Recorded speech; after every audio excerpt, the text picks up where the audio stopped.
Welcome back. Yeah, I know I missed yesterday. That's because I was actually at a worship party and I did not realize it was going to take that long. They told me it was going to be it's probably going to be like around 6, 7 o'clock. And I'm like, oh, okay. Then we'll be like an hour or two, come back around 10 or so, do a quick little reading, go on home. Yeah. We ended up staying there almost until like 12, 1 o'clock in the morning. It was insane. But let's just get back into it because we missed a day. So let's just get back into it on Exodus 10. So let's get this started. Then the Lord said to Moses, return to Pharaoh and make your demands again. I have made him and his officials stubborn so I can display my miraculous signs among them. I've also done it so you can tell your children and grandchildren about how I made a mockery of the Egyptians and about the signs I display among them, and so you will know that I am the Lord. So Moses and Aaron went to Pharaoh and said, this is what the Lord, the God of the Hebrews, said. How long will you refuse to submit to me? Let my people go so they can worship me. If you refuse, watch out, for tomorrow I will bring a swarm of locusts on your country. They will come over the land so you won't be able to see the ground. They will devour what little is left of your crops. After the hailstorm, including all the trees growing in the fields, they will overrun your palaces and homes of your officials and all the houses of Egypt in Egypt. Never in the history of Egypt have your ancestors seen a plague like this one. And with that, Moses turned and left Pharaoh. Pharaoh's officials now came to Pharaoh and plead with him, how long will you let this man hold us hostage? Let the man go worship the God, let their God, their Lord, their God. Don't don't you realize that Egypt lies in ruins? So Moses and Aaron were brought back to Pharaoh. All right, he told them, go and worship your God, your Lord, your God. But who exactly will be going with you? Moses replied, we will all go, young, old, our sons and daughters, all their flocks and herds. We must all join together in celebrating a festival to the Lord. Pharaoh retorted, the Lord will certainly need to be with you. If you let if you take your little ones, I can see through your evil plan. Never. I only the men will go and worship the Lord, since that is what I request. And Pharaoh threw them out of his palace. Then the Lord said to Moses, rise your hand over the land of Egypt and bring down or bring on the locusts. Let them cover the land and devour every plant that survived the hailstorm. So Moses raised his staff over Egypt, and the Lord caused the east wind to blow over the land over all all that day and through the night. When morning arrived, the east wind had brought the locusts, and the locusts swarmed over the land of Egypt, settling in dense swarms from one end of the country to the other. It was the worst locust plague in Egyptian history, and there has never been another one like it. For the locusts covered the whole country and darkened the land. They devour every plant in the field, all the fruit of of the trees that had survived the hailstorm. Not a single leaf was left on the trees, plants throughout the land of Egypt. Pharaoh quickly summoned Moses and Aaron. I have sinned against the Lord your God and against you. He confessed, forgive my sin just this once, and plead with the Lord your God, take away this death from me. So Moses left Pharaoh's court and pleaded with the Lord. The Lord responded by shifting the wind, and strong west wind blew the locusts on onto the Red Sea. Not a single locust remained in the land of Egypt. But the Lord hardened Pharaoh's heart again. He refused to let the people go. Then, then the Lord said to Moses, "Lift your hand toward heaven and let the land of Egypt be covered with darkness so thick you can feel it." So Moses lifted his hand to the sky, and a deep darkness covered the entire land in it for 3 days. During all that time, the people could not see each other, and no one moved. But there was light. But there was light as usual where the people of Israel lived. Finally, Pharaoh called for Moses, "Go and worship your God, your Lord." I don't know why I thought that was an A.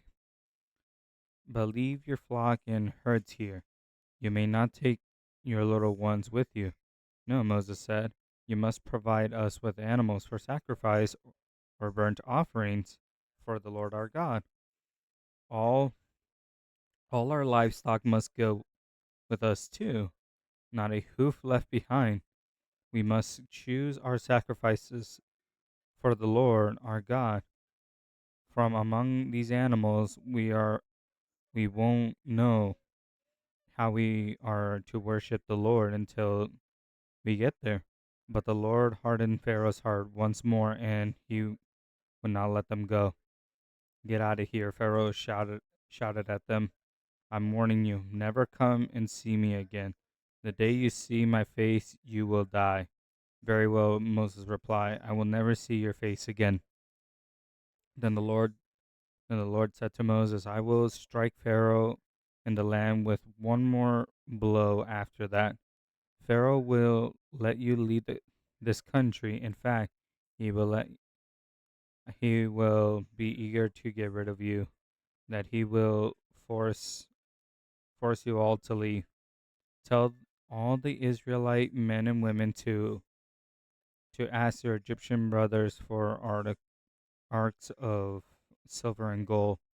Now the Lord had caused the Egyptians to look favorably of the people of Israel, and Moses was considered a very great man in the land of Egypt, respected by Pharaoh's officials and the Egyptian people alike. Moses had announced to Pharaoh, "This is what the Lord said. At midnight tonight, I will pass through the heart of Egypt.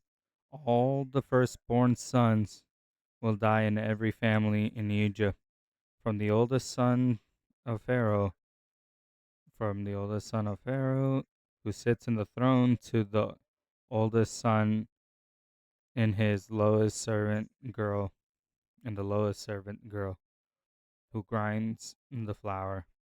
Even the firstborn of all the livestock will die." Then a loud wail will rise throughout the land of Egypt, a wail like no other has heard before or will hear again. But among the Israelites it will be so peaceful that not even a dog will bark.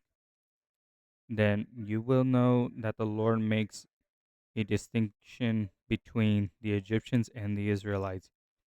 All officials of Egypt will return to me and fall to the ground before me. "Please leave," they will beg. "Hurry and take all your followers with you. Only then I will go." Then burning with anger, Moses left Pharaoh. Now the Lord had told Moses earlier, "Pharaoh will not listen to you, but then I will do even more mighty miracles in the land of Egypt." Moses and Aaron performed these miracles in Pharaoh's presence, but the Lord hardened Pharaoh's heart, and he would not let the Israelites leave the country. While the Israelites were still in the land of Egypt, the Lord gave them following instructions to Moses and Aaron. "From now on, this month will be the first month of the year for you. Announce the whole community of Israel that on the 10th of this month, every family must choose a lamb or a young goat for a sacrifice, one animal for each household. If a family is too small to eat a whole animal, let them share with another family in the neighborhood. Divide the animals according to the size of each family and excuse me, how much they can eat. The animal you must select to be a 1 year old male, either a sheep or a goat with no defects. Take a special ca- Take special care of the chosen animal uh, until every until evening of the 14th day of this month. Then the whole assembly of the community of Israel must slaughter their lamb or a young goat at twilight. They are they are going to take some of the blood and smear it on the sides and the top of door frames of the houses where they eat the animals. Where they eat yeah. At at same that same night I must roast the meat over the fire and eat it along with the bitter salad greens and bread made without yeast. I will not eat I will not eat any of the raw meat or boiled in hot water. The whole animal, including the head, legs, and internal organs, must be roasted over a fire. Do not leave any of it until the next morning. Burn whatever it is not eaten before morning. These are your instructions for eating this meal. Be fully dressed, wear your sandals, and carry your walking stick in your hand. Eat the meal with urgency for the Lord's Passover. On the night I will pass through the land of Egypt and strike down every firstborn son, every firstborn male animal in the land of Egypt. I will execute judgment against all of the gods of Egypt, for I am the Lord. But the blood of on the droplets will serve as a sign, marking the houses where you are staying. When I see the blood, I will pass over you. The plague of death will not touch you when I strike the land of Egypt. This is the day to remember. Each every year, each year, from generation to generation, you must celebrate at a special festival to the Lord. This is the law for all time. For 7 days, the bread you must eat, the bread you must eat, be made without yeast. On the first day of the festival, remove every trace of yeast from your home. Anyone who eats bread from made from yeast during the 7 days of the festival will be cut off from the community of Israel. On the first day of the festival and again on the seventh day, all the people must observe an official day for the holy assembly. No work of any kind may be done on these days except in the preparation of food. Celebrate this festival with unyielding bread, for I will remind you that I brought your forces out of the land of Egypt on the very day. The festival will be permanent law for you. Celebrate this day from generation to generation. The bread you must eat made without yeast from the evening from the 14th day of the month till the evening of the 20th day, 21st day of the month of that month. During those 7 days, there must be there must be no trace of yeast in the house in your homes. Anyone who eats anything made from yeast during this week will be cut off from the community of Israel. These regulations apply both for foreigners living among you and the native born Israelites. During these days, you must not eat anything made with yeast. Whatever you eat, eat only bread without yeast. Then Moses called all the elders of Israel together and said to them, "Go pick a lamb from or a young goat from each of from your families, and slaughter the Passover animal. Drain the blood into a basin. Take a bundle of hotspin branches and dip it into the blood. Brush the hotspin across the top and sides of the door frames from your house from your houses, and no one may go out through the door till morning. For the Lord will pass through the land and strike down the Egyptians.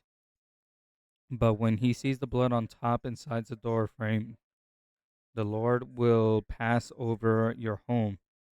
He will not permit his death angel to enter your house and strike you down. Remember, these instructions are a permanent law that you and your descendants must observe forever.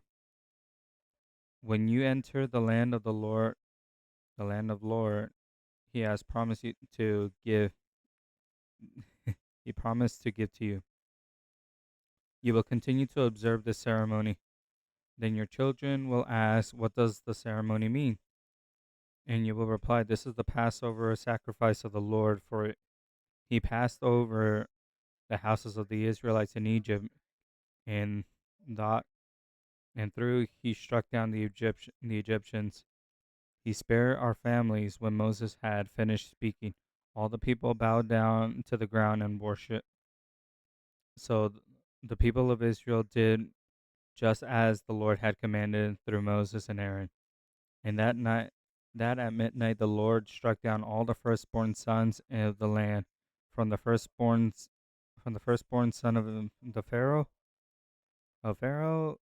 who sat on the throne, to the firstborn son of the prisoner in the dungeon. Even the firstborn of the livestock were killed. Pharaoh and all his officials and all the people of Egypt woke up during the night. A loud wail was heard throughout the land of Egypt. The land of Egypt. There was not a single house where someone had not died.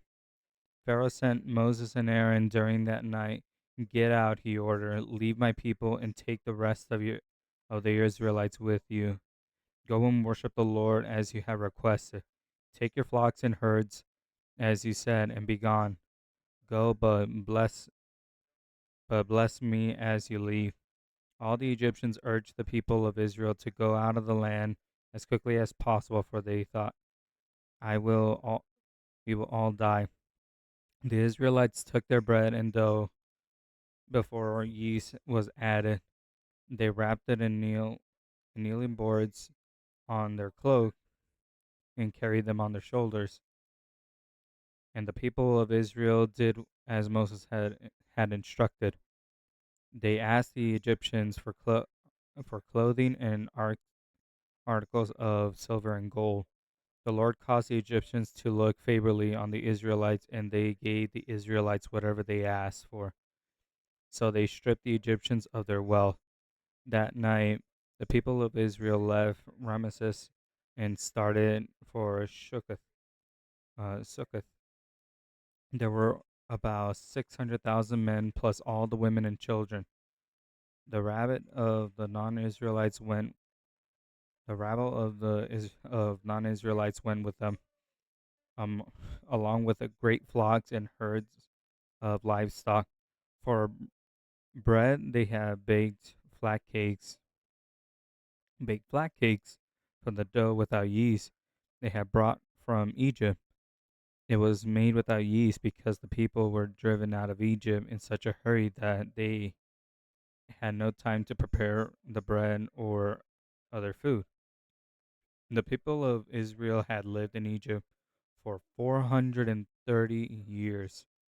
In fact, it was the last day of the 430th year that the Lord's forces left the land. On this night, the Lord kept his promise and to bring his people out of Egypt, the land of Egypt. So this is the night that belongs to him, and it must be ceremonied every year by all the Israelites from generation to generation. Then the Lord said to Moses and Aaron, "These are the instructions for the festival of Passover. No outsiders are allowed to eat Passover meat, but any slave who who has been purchased may eat it if he had been circumcised.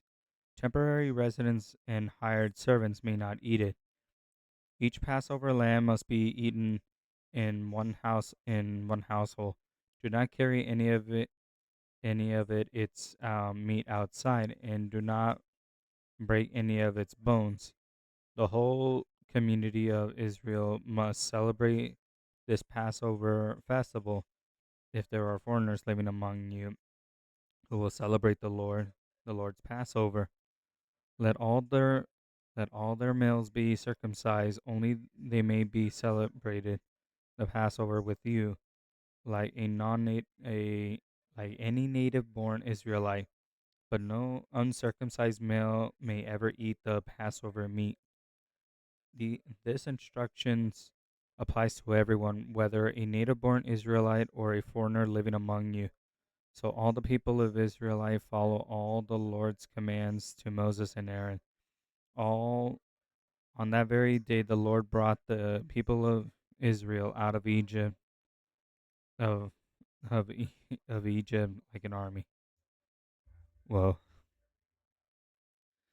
this is gonna be a double reading for me today, but I think I'll talk more about in the next video about what I just heard. But other than that, it's pretty much straightforward what's going on in these chapters.